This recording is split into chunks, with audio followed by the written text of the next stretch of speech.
दोस्तों, ground state और excited state के बारे में समझने से पहले हम कुछ बेसिक्स के बारे में बात कर लेते हैं। फिर आपको बहुत आसानी से कॉन्सेप्ट समझ में आ जाएगा। दोस्तों, मान लीजिए कोई भी एटम एक बॉल की तरह गोल होता है। उसके अंदर जो इलेक्ट्रॉन होते हैं वो उस एटम के न्यूक्लियस से एक निश्चित दूरी पर सर्कुलर पाथ में चक्कर लगाते हैं और उन पाथ को ऑर्बिट या शेल कहते हैं।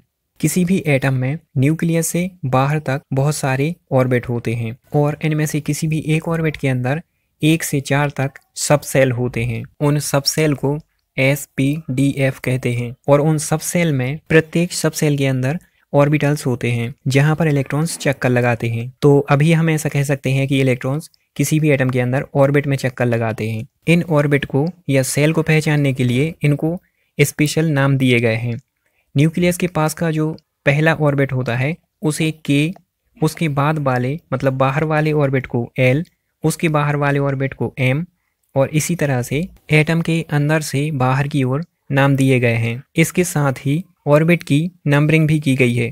जो सबसे अंदर वाला न्यूक्लियस के पास ऑर्बिट है जिसको K कहते हैं, उसकी नंबरिंग है 1, L की 2, M की 3, N की 4। इस तरह से बाहर की ओर नंबरिंग करते हैं। यहाँ पर ऑर्बिट को रिप्रेजेंट करने के लिए स्मॉल n का यूज़ किया जाता है। मतलब n की वैल्यू से पता चल सकता है कि किस ऑर्बिट की बात हो रही है। अभी तक आप समझ गए हैं कि ऑर्बिट के नाम हैं K, L, M, N, O, P इस तरह से, और ऑर्बिट की नंबरिंग है 1, 2, 3, 4, 5।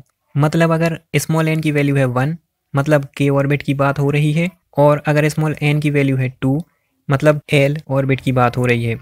इसी तरह से बाकी ऑर्बिट का रहता है। तो अब बात करते हैं ग्राउंड स्टेट की, मतलब मूल अवस्था की। जब कोई इलेक्ट्रॉन K सेल में या ऑर्बिट में चक्कर लगाता है तो इसे ग्राउंड स्टेट कहते हैं और यहाँ पर n की वैल्यू होती है 1। जब K ऑर्बिट में चक्कर लगाने वाले इलेक्ट्रॉन को पर्याप्त ऊर्जा दी जाती है तो इलेक्ट्रॉन एक्साइटेड होकर K ऑर्बिट से L ऑर्बिट में चला जाता है। यहाँ पर L ऑर्बिट को फर्स्ट एक्साइटेड स्टेट कहते हैं क्योंकि यहाँ पर इलेक्ट्रॉन को केवल एक बार एनर्जी से एक्साइटेड किया गया है, इसलिए फर्स्ट एक्साइटेड स्टेट कहते हैं। और यहाँ पर n की वैल्यू होगी 2 क्योंकि सेकेंड ऑर्बिट है।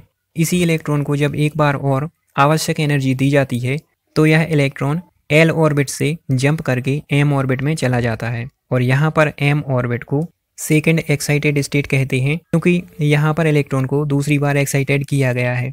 और यहाँ पर स्मॉल n की वैल्यू होगी 3 क्योंकि M थर्ड ऑर्बिट है। दोस्तों, वीडियो बनाने में बहुत मेहनत लगी है, इसलिए वीडियो को लाइक करके ज़्यादा से ज़्यादा शेयर कर दीजिए और चैनल को सब्सक्राइब कर लीजिए ताकि आपको केमिस्ट्री बेसिक्स के वीडियोस मिलते रहें।